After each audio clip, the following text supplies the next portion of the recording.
You probably have at least one of these medications sitting in your bathroom cabinet right now.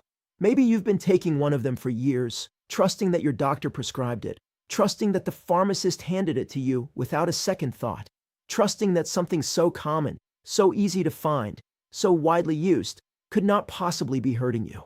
But here's what nobody is telling you clearly enough. After the age of 60, your kidneys change. They slow down. They become vulnerable. And some of the most common medications in the world, pills that millions of people take every single day, can quietly push those kidneys toward failure. Not overnight, not dramatically, silently. And by the time the damage shows up on a blood test, a significant part of the function is already gone. So if you are over 60, or if someone you love is, you need to watch this video until the very end. What you learn here could genuinely protect your life. Let's start by understanding what happens to the kidneys as we age, because this context is everything. When you are young, your kidneys are extraordinary machines. They filter about 180 liters of blood every single day. They regulate your blood pressure, control your fluid balance, remove waste products, and keep your body chemistry perfectly calibrated. But starting around the age of 40, kidney function begins to gradually decline. By the time a person reaches 60, 65, or 70, that decline is measurable and meaningful. Studies show that after age 30, the kidneys lose approximately 1% of their filtering capacity every year. That might not sound like much, but do the math. By age 70, a person could have lost roughly 40% of the kidney function they had in their prime. And here's the deeply troubling part. That loss is invisible. There are no symptoms. You feel fine. You have no idea. And then you take a medication that your kidneys use to handle easily, and suddenly those weakened organs are overwhelmed. This is called nephrotoxicity, the ability of certain substances, including medications, to damage kidney tissue. And older adults are dramatically more vulnerable to nephrotoxic effects than younger people, for the reasons we just discussed. The kidneys are smaller, the blood flow to them is reduced, and the enzymes that process medications work more slowly. A drug that passes through a 35-year-old's kidneys like water through a strainer can accumulate to dangerous levels in a 70-year-old's bloodstream. The dose that is safe for a younger person can be quietly toxic for someone older. This is not a theory. This is well-established medical science. And yet millions of older adults are prescribed these exact medications every single day, often without adequate monitoring of their kidney function. So which medications are we talking about? Let's go through them one by one, and please pay close attention because you or someone you love may be taking one of these right now. The first category is NSAIDs, nonsteroidal anti-inflammatory drugs. This includes ibuprofen, naproxen, diclofenac, and ketoprofen. These are among the most widely used medications on the planet. You can buy many of them without a prescription. People reach for them when they have a headache, a backache, arthritis pain, or any kind of inflammation. They feel harmless because they are so familiar. But for people over 60, NSAIDs are genuinely dangerous to the kidneys. Here is why. Your kidneys rely on certain chemical signals called prostaglandins to maintain healthy blood flow through the organ. NSAIDs block the production of prostaglandins. In a young, healthy person with full kidney function, this blockade causes minimal problems. But in an older person whose kidneys are already working with reduced blood flow, blocking prostaglandins can cause a dramatic drop in kidney perfusion, the amount of blood actually reaching the kidney tissue. When kidney tissue does not receive enough blood, it begins to die. This is called acute kidney injury, and it can happen frighteningly fast, within days of starting or increasing an NSAID.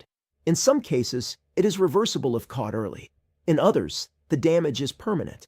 And for people who take NSAIDs regularly over months or years, a condition called chronic interstitial nephritis can develop, slowly destroying the kidney tissue over time. The worst part, many older adults have no idea this is happening because the symptoms, fatigue, mild swelling, slightly decreased urination, are easy to dismiss as normal aging. The second category is certain antibiotics, particularly aminoglycosides like gentamicin, tobramycin, and amikacin. These are powerful antibiotics used to treat serious infections, and they are sometimes necessary. But they are also directly toxic to the cells of the kidney tubules, the tiny tubes that do the detailed work of filtering your blood. Aminoglycosides accumulate inside kidney cells and cause them to die. In younger patients with robust kidney function, the kidneys can often compensate and recover. In older patients, whose kidneys have less reserve capacity, aminoglycoside-induced kidney damage can be severe and sometimes irreversible. If you or someone you love is hospitalized and treated with one of these antibiotics, it is essential to ask the medical team about kidney function monitoring, because these drugs require very careful dosing adjustments based on how well the kidneys are functioning. Before we continue, I want to take a moment to speak directly to you. If this information is eye-opening, if you feel like this is the kind of content that could actually make a difference in your life or the life of someone you care about, please take 2 seconds right now and subscribe to this channel. Every week, we bring you medically grounded, clearly explained information about protecting your health as you age. There is no fluff here, no sensationalism, just real information that real people need. Hit that subscribe button and turn on notifications so you never miss a video that could matter to your health or your family's health. Now let's continue, because we have more critical medications to cover. The third category is contrast dyes, specifically iodinated contrast media used in CT scans and certain X-ray procedures. This one surprises a lot of people because contrast dye is not a medication you take at home. It is administered in a clinical setting by medical professionals in a hospital or imaging center. You might think that means it is automatically safe.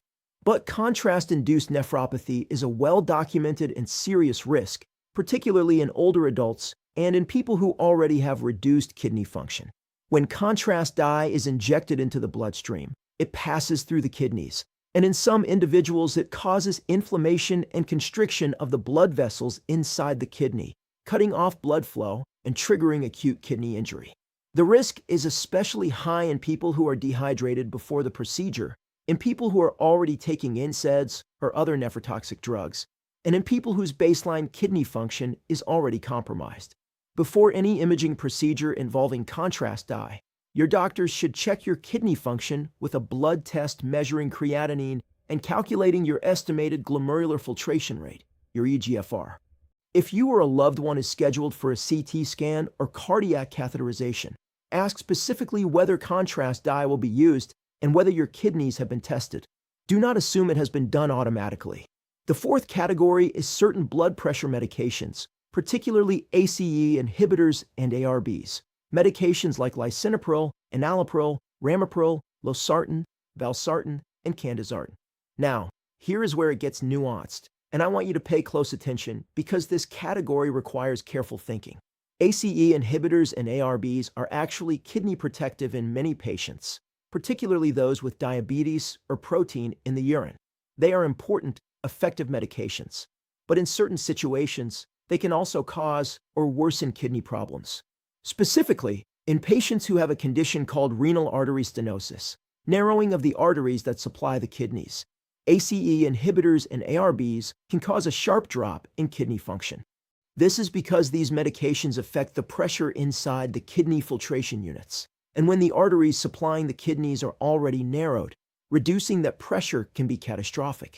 Additionally, in patients who are dehydrated or taking diuretics, water pills, alongside ACE inhibitors or ARBs, the combination can drop blood pressure so dramatically that the kidneys do not receive enough blood flow. This is another pathway to acute kidney injury.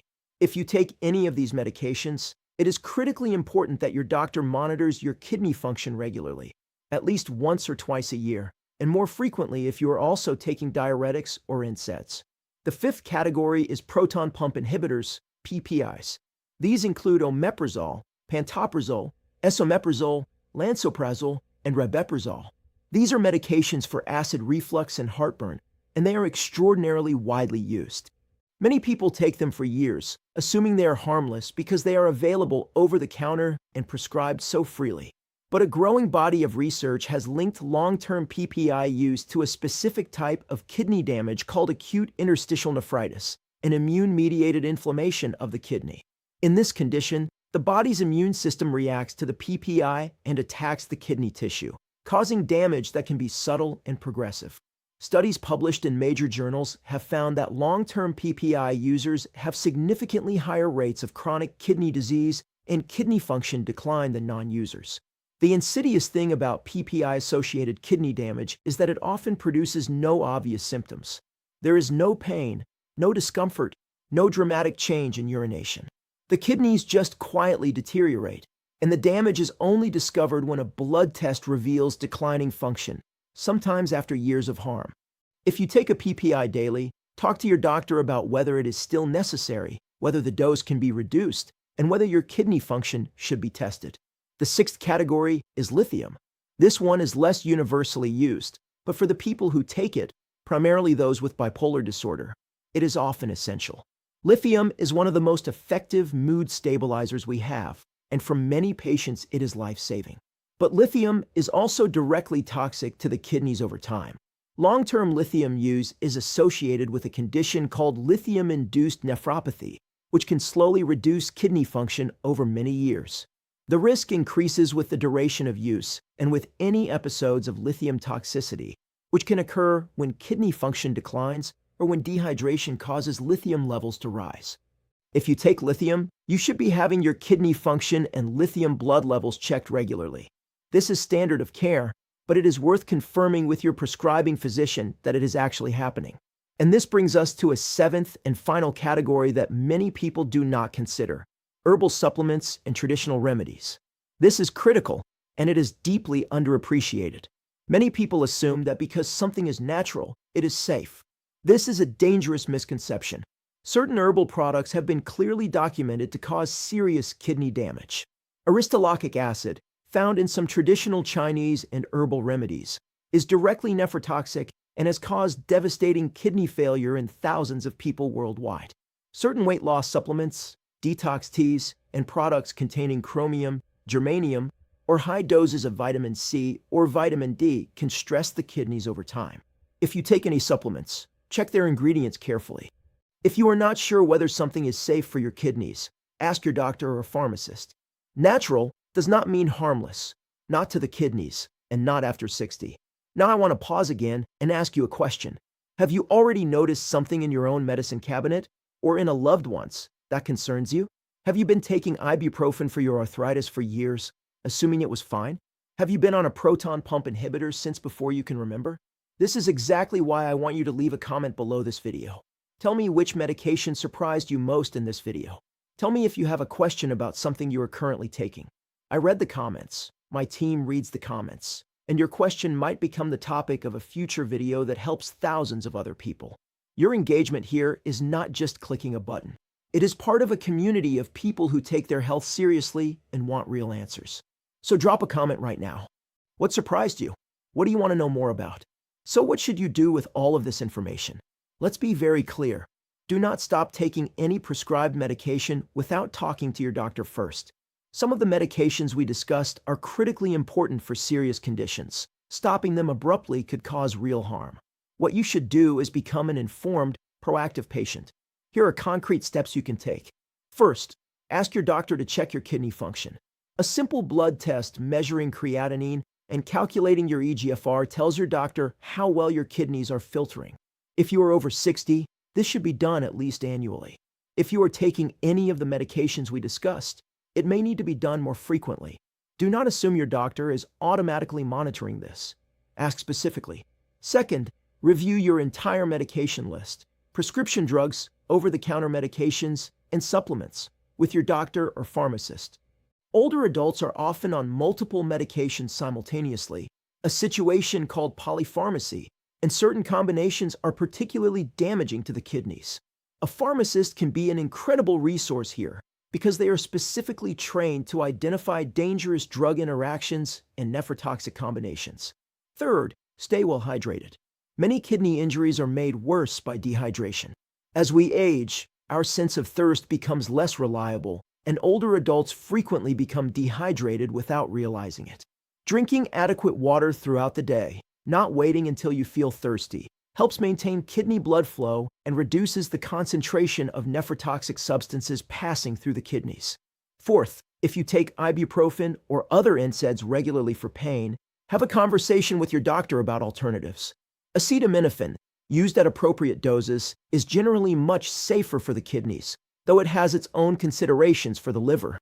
Physical therapy, Topical anti-inflammatory gels and other approaches to pain management may allow you to reduce or eliminate oral NSAIDs. There are options, but you have to have the conversation. Fifth, be especially cautious during illness. When you are sick and not eating or drinking normally, your kidneys are under extra stress. This is precisely the time when nephrotoxic medications become most dangerous. Many physicians advise temporarily stopping certain medications, particularly NSAIDs, ACE inhibitors, ARBs, and some diuretics, during acute illness when dehydration is likely. Ask your doctor whether this applies to your specific medications and have a clear plan for what to do if you become acutely ill. Your kidneys are extraordinary organs. They work every minute of every day, silently protecting you, filtering your blood, keeping your chemistry in balance. They do not ask for much. But after 60, they need you to pay attention, to advocate for them, to take the steps to protect them. The information in this video is not meant to frighten you. It is meant to empower you. Because now you know. And knowing is the first and most important step.